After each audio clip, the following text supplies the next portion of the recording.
Wait a minute. Have you heard the strange tales of the Whistler?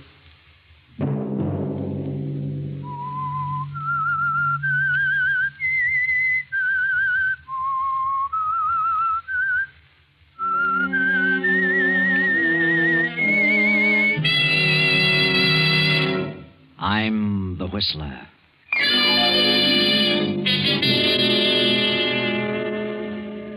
I refuse to accept the responsibility of the failure of our marriage.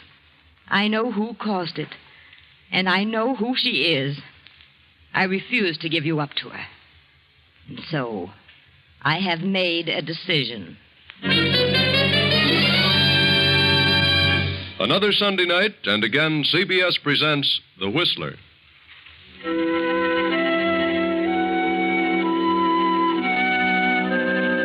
I, the Whistler, know many things, for I walk by night. I know many strange tales, many secrets hidden in the hearts of men and women who have stepped into the shadows. And so I tell you tonight the unusual story of the other woman. Olivia Martin paces the floor of her bedroom. She's been pacing for hours, and it is now long past midnight. Her husband, Fred Martin, did not come home to dinner. He was detained at his office on business. So he said.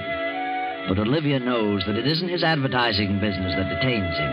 And she knows, too, that tonight will be the climax and the final crash of their marriage. The end of everything for Olivia. She knows what Fred is going to say tonight.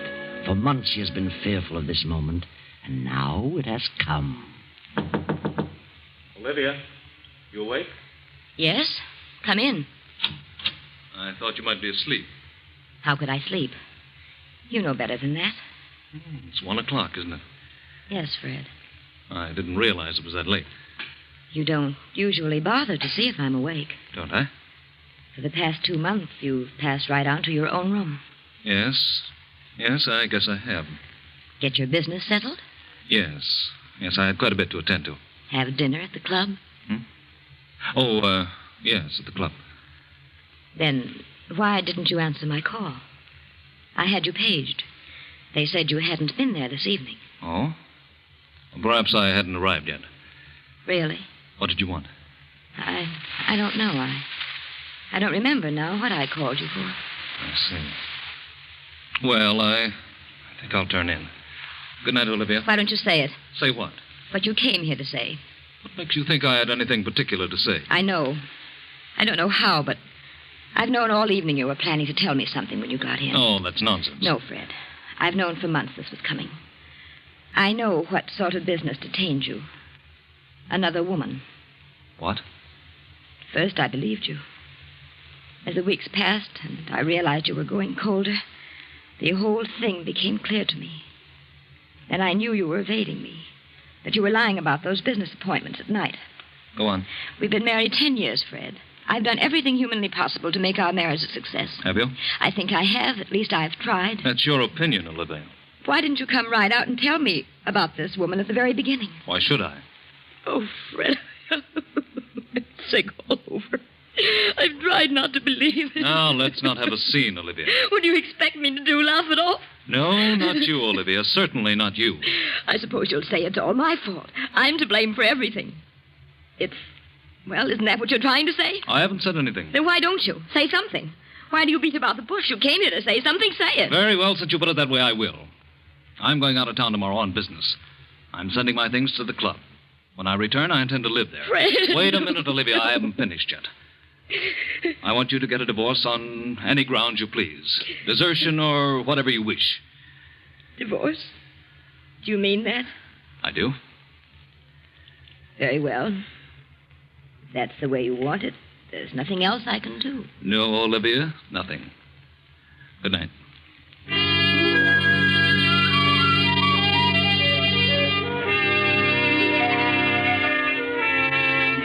So Olivia sobs herself to sleep. And when morning comes, she finds Fred gone and his things already sent to the club.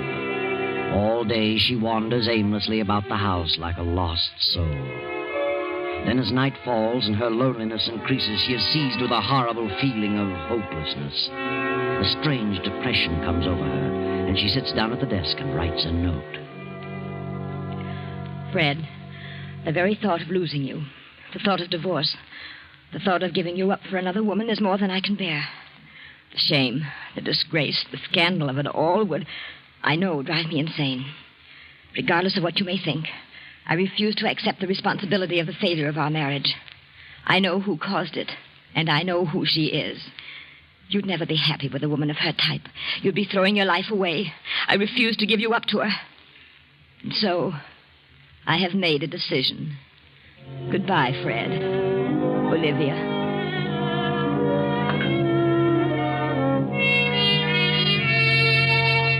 Olivia addresses the note to Fred at his club, steps out and drops it in the nearest mailbox. She wanders about for a while, then returns to the empty house, takes some sleeping tablets, and goes to bed. Then, the next morning at Fred's office, Doris, Fred's private secretary, is going over some papers. Yes? Very well. Put him on. Hello? Yes, Mr. Goldberg. This is Doris Hammond. Mr. Martin's out of town for a few days. Yes. Well, Miss Bartow is head of the art department. I'll have her check on it right away. Yes. Yes, goodbye.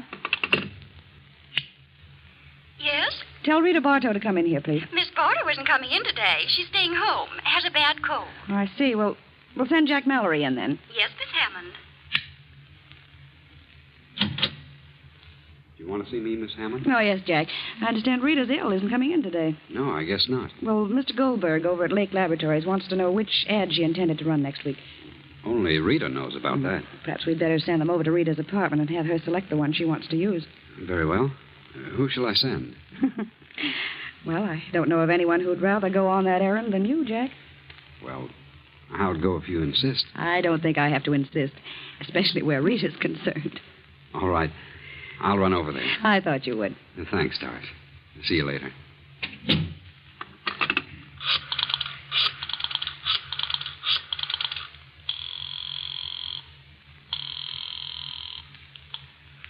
Hello? Rita, this is Doris Hammond. Yes, Doris. How do you feel? Oh, fair. Good. Mr. Goldberg wants to know which ad you selected for next week. I'm sending Jack Mallory over with the layouts. He should be there in a short while. Very well. Now I've forgotten which it was. And send Jack back as soon as possible. He'll hang around all day if you don't. I will, don't worry. Goodbye. Bye.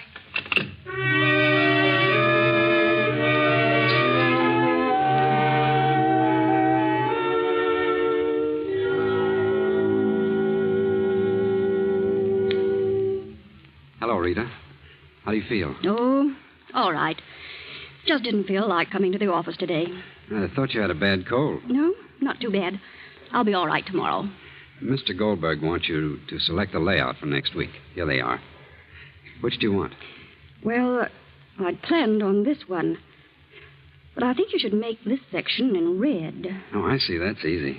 I'll fix it up in a jiffy. Stands out better this way. We'll use this one for the week following. Okay. You look mighty lovely, Rita. Thanks. Where were you going, all dressed up? Well, I've got to go out of town this afternoon on that Henderson deal. I wanted to put it off until next week, but Mr. Martin insisted that I get it settled as soon as possible. I'll be back on the afternoon plane tomorrow. You shouldn't be running around too much, darling. Well, I don't really have a cold. It's that sinus. You've had a lot of trouble with that in the past year or so. Yes. There's nothing much can be done about it, I guess. Thank heavens it only strikes me in winter. Why don't you try a change of climate, Rita? Change of climate. I should think you'd like California. I've always wanted to go there. I've had an idea that I could do very well. Some nice jobs in the movie art departments. I'm not interested in movies. I thought about going out there and settling down, buying a nice little home and really enjoying life. Why should a bachelor do all that? You have ideas about getting married, Jack? Yes. Yes, I have, Rita. Good. I'm glad to hear it. What time does your plane leave? At 2. How about a little lunch while you're waiting? Something warm. Very well. Well, leave your bag here. We'll pick it up later. All right. I've got something important to talk to you about, Rita. Important? Yeah. I got a nice raise this week. That's fine, Jack. I want to ask you a question about you and me. Yes? Go ahead. No, not now. Come on, we'll talk about it during lunch.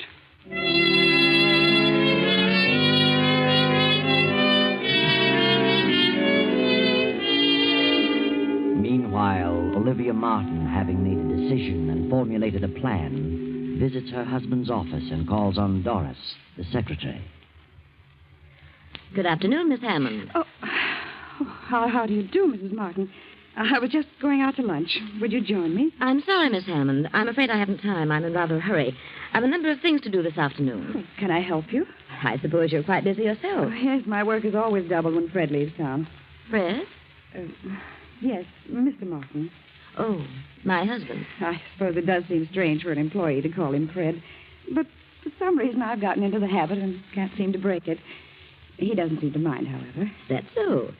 I can imagine he wouldn't. After all, you're like one of the family, aren't you, Miss Hammond? Yes, I've been here for 2 years. You've been Fred's private secretary for how long now? Almost a year. It doesn't seem that long. Pleasant work, isn't it? Most interesting. You've no idea how absorbing this business can be, Mrs. Martin. But I realize it must have a certain amount of extremely interesting moments. You should come around more often, Mrs. Martin. How right you are. Things might have been different. Different? Yes. I mean, if I had taken an active interest in the business, well, at times it gets rather dull waiting at home, especially on long evenings when your husband has to stay in town on business. Oh, I suppose it is rather dull under those conditions. Yes. But I mustn't take up your time with personal problems. I want you to have a check drawn for me for $500. Very well, I'll attend to it at once. Have you heard from Fred since he left? No, I haven't. He phoned me this morning. He did? Yes. He left an important paper at home, and he knew I was flying to Detroit tonight to visit my relatives, so he wants me to drop it off for him at Buffalo. Buffalo? I thought he was in Boston. Well, yes, he was, but he had to rush over to Buffalo. Some unexpected business came up, and he says he needs you very badly. He wants me to come to Buffalo? Yes, I told him I'd notify you and bring you with me. I'll be leaving the airport about 5:30. Can you meet me there, or shall I pick you up here? Well, I'll meet you at the airport. I'll have to run home for a few minutes. Is there anything in particular he wants me to bring? No, nothing but the paper he left at home. Very well, I'll be at the airport around 5. Do you mind flying, Miss Hammond? No, not at all. That's good. My plane is a small cabin job. Might be a little bumpy, but I'm rather a good pilot. I'll see you at 5.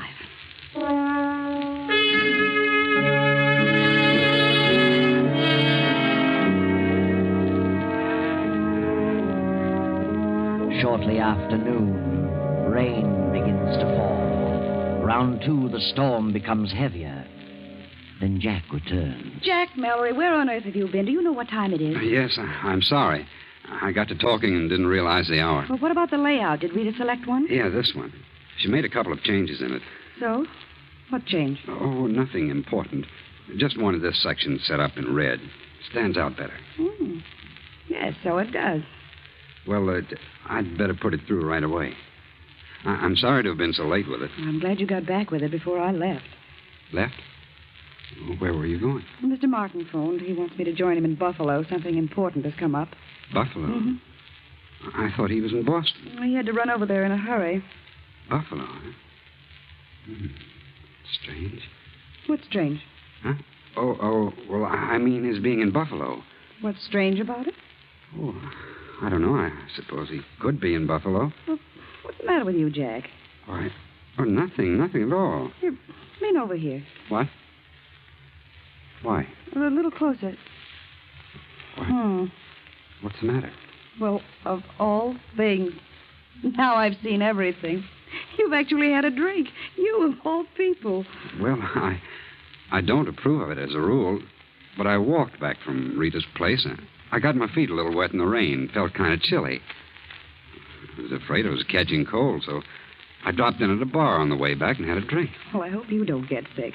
Can't afford to have you and Rita both out. No, that's right. A lot of work to be done this week. Here, take off that top coat. It's damp. Let me have it.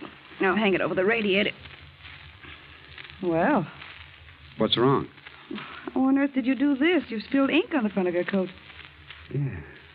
Well, what do you know? Fine thing. I just got it yesterday. I must have done that over at Rita's when I blocked that section and read. You have to get it out as soon as possible. Hand me a towel from that closet and dampen it. Oh, don't bother, Doris. I'll have it cleaned tomorrow. Get some of it out now. Thanks. Certainly hard to get off. Well, it's probably dried in by now. The cleaners can get it out. Strangest ink I ever saw. Doesn't seem to be ink. More like blood, if you ask me. Blood? Let me see. It is strange. Let me see that layout. It does seem a little darker than this on the card. Maybe the cloth has something to do with it. Perhaps. Better let the cleaners worry about it. What time are you leaving, Doris? In a few minutes. I'm flying from the airport around 5. Well, good luck, Doris. See you in a few days. Thanks, Jack. Take care of yourself. And lay off the liquor. That's bad stuff to get started on. Are you kidding? What do you think?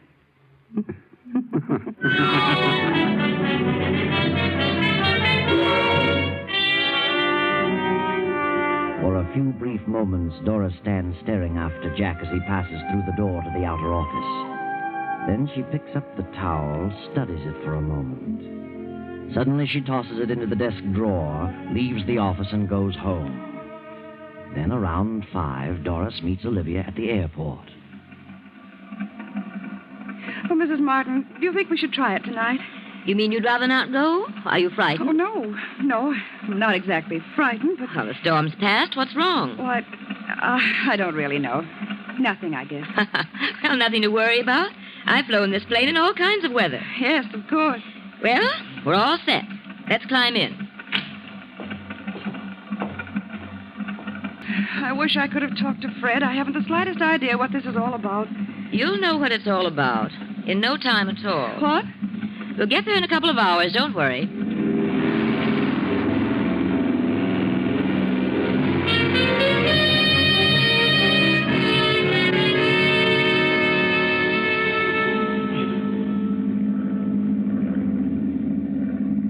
How far have we come now? Oh, I don't know. About 75 miles, I should say. Where are we? I can't see a thing. We're not far from Monticello. How can you tell? Can you see that down there? No, not too well. I'm flying by instruments. I hope we don't run into a storm. Frankly, I don't like to be in a plane during a storm. Well, I don't know of anyone who really does. We could have taken a train. We could have, but on this particular trip, I was in somewhat of a hurry to get to my destination. Tell me, Doris. May I call you Doris? Well, of course. Aren't you just a bit upset over this trip? What do you mean? Just that. Do I seem upset? Yes, you do. Something preying on your mind? Yes. Yes, there is something bothering me. So, what is it? I'd rather not say. A guilty conscience? Guilty conscience? Isn't that what it is? What are you talking about? Are you looking forward to a nice visit in Buffalo? Why, I don't know. I don't consider it a visit. It's part of my job. And a very pleasant job, too. I'm sure you'll miss the job and its attendant interests. Working late at night, several nights a week with Fred. What do you mean by that? Why should I lose my job? Your job isn't all you're going to lose. Do you know what you're saying? Yes, and you know what I'm talking about. You're crazy. Fred isn't in Buffalo. Where is he? I don't know. But wherever he is, you'll never see him again, you little cheat. Put this plane down and let me out. You're mad. I'm going to put it down, straight down on its nose. What? Fred won't think you're so attractive next time he sees you. No. No, you're out of your mind. You can't do this. You can't. You can't. Put that key back in the switch. I won't. You hear me? I won't. You must listen. Give me that key. Pull up. Those trees. Pull up. Ah!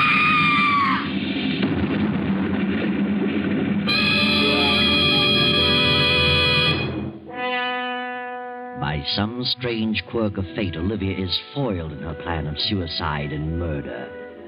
A farmer rushes to the crash, finds Olivia thrown clear and still alive. Now, an hour later, in the farmhouse.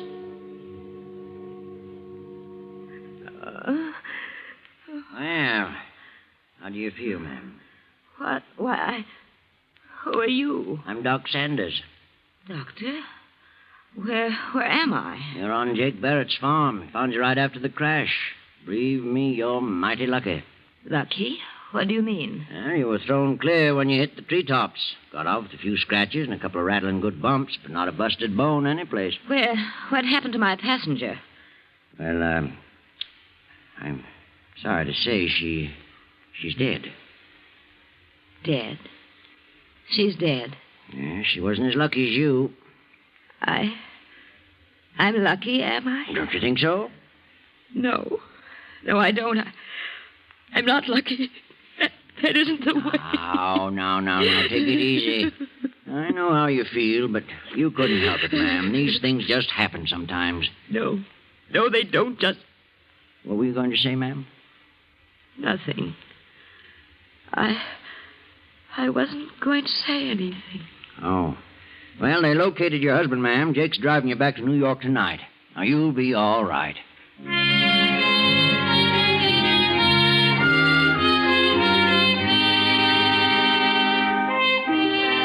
Well, Olivia, now you are on the spot. Your vicious plan was only partly successful. Now you've got to face Fred. And how are you going to explain the situation? How are you going to explain Doris's presence in your plane? Fred arrives in town, spends a few hours at his club. Then in the morning, he visits Olivia. Hello, Olivia. Oh, Fred, it was terrible. Yes, I know. I'm very sorry, Olivia. I don't know what happened, but all of a sudden the motor cut off. I couldn't find a clear spot anyplace. I thought I saw a clearing, but it was more trees. And with no motor, I couldn't pull up. You were very fortunate. Yes, I suppose so. Where were you going? Why, well, after you left, I got to thinking things over, and I just couldn't remain another night in this house alone. So I decided to go to my sister's in Detroit for a while. Mm-hmm. Why did you fly? I don't know. I just wanted to get away as fast as possible. Wasn't it a rather bad night for flying? No, I've flown in worse weather. Storm had cleared. I see. I was never so shocked in my life. Oh, Fred, I'm so sorry. So terribly sorry. No. Get hold of yourself. You couldn't help it. It was just one of those things. I know how you feel. Doris was she was a lovely girl. It's a shame. Yes. She was young. Had everything to live for. I know how you must feel, Fred. Yes, I'll certainly miss her. Can you ever forgive me, Fred? Why, of course, Olivia. I never want to fly a plane again. Never. Tell me, how did Doris happen to be with you? Where was she going? Why, well, she said she wanted to visit some friend in Buffalo. Asked me if I'd drop her off there. How did she know you were flying that way? Well, you see, I went to your office and told her I was going to Detroit and asked her to draw some money for me. Told her I'd be glad to put her down in Buffalo. That's all. I can't imagine why she'd leave the office in the middle of the week to visit friends out of town. That wasn't like Doris. Maybe she had some business to attend to on the side. Maybe. Well, I can't imagine what it might be. Maybe it was personal business. Possibly. Olivia, are you telling me the truth? Why? What do you mean? Have you told me the real reason you wanted to leave town? Well, certainly. Weren't you, running from something? Well, what would I be running from? You were carrying out a plan, weren't you? Plan? What plan? Didn't you have a definite idea in mind when you wrote that note to me? Note? It seems you've forgotten the note. Why don't you tell me the truth, Olivia? Yes. Yes, I did make up my mind to do something terrible. I was going to kill her and myself. I couldn't stand it any longer. But after I mailed it to you, I seemed to come to my senses. I saw things clearly and realized how awful such a thing would be. I just couldn't go through with it. So you decided to forget the idea and go on to Detroit? Yes. I swear I changed my mind about killing her. I couldn't be a murderer. You really expect me to believe that? Fred, you must believe me. You must, please. I know what you think, the note and everything that's happened. That note is certainly definite evidence against you. Note? Yes.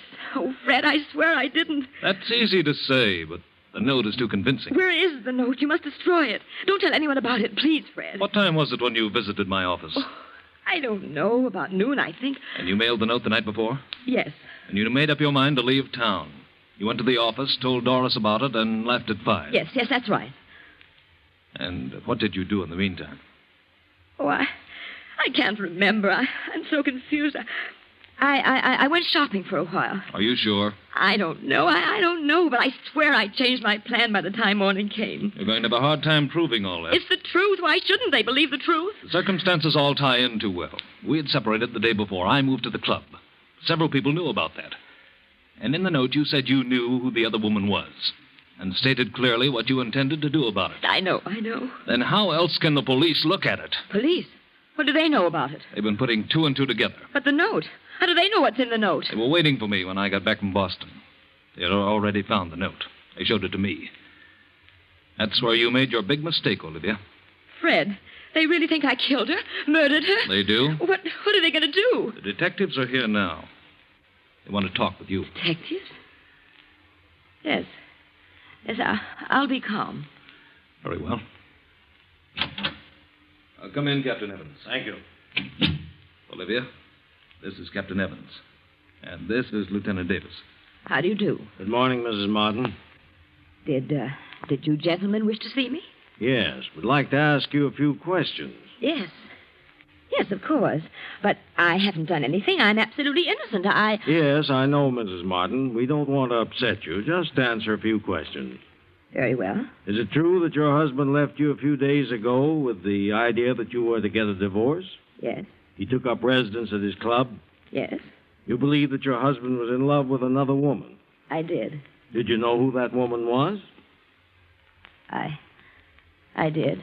Did you object to his leaving you, getting a divorce? Yes. Yes, I did. Well, after he left you, did you write this note to him? Yes. I wrote it, but I... You mailed it to his club? Yes. Next day, you got some money at his office, about noon, and exactly 5 o'clock, you took off in your plane. Yes, but I'd changed my mind. I couldn't go through with it, and I didn't. I swear I didn't. Where were you, Mrs. Martin, between noon and 5 o'clock? I went about town. I did a little shopping. I don't remember what else I did. Can you prove where you were during that period? No, I don't see how I could. No one was with you during that time. Did you frequent any establishment where you were known? No, I didn't. I saw no one I knew. Are you sure, Olivia? I'm positive. What difference does it make where I was between noon and 5 o'clock? It makes a lot of difference. Because it was about that hour that Rita Bartow was stabbed to death in her apartment. Rita Bartow? The head of the art department? That's right. The weapon's not been found, and there were no clues to the identity of the murderer, excepting your note to your husband. But Rita Bartow? What have I to do with her? You said in your note here that you knew who the woman was. Rita Bartow was the other woman. What? Then what about... What about who? What were you going to say? Nothing. I wasn't going to say anything. Not one thing. Oh, yes, you were, Olivia. Yes, you were. You were going to say that you killed the wrong woman, poor, innocent Doris Hammond. Of course, we know you didn't kill Rita Bartow, because Jack Mallory killed her when she turned him down and said she was going to marry Fred Martin. And Doris was the only one who knew about the bloodstains on Jack's coat. She was the only one who could have pinned it on Jack and cleared you, Olivia. But Doris is dead now, and you killed her. Killed the very one who could have saved you. What a shame.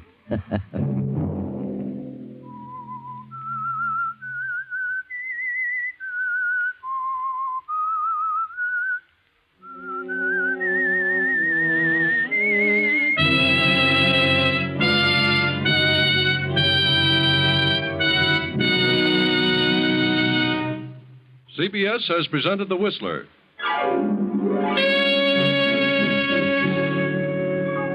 Next week, same time. I, the Whistler, will return to tell you another unusual tale. Good night. This is the Columbia Broadcasting System.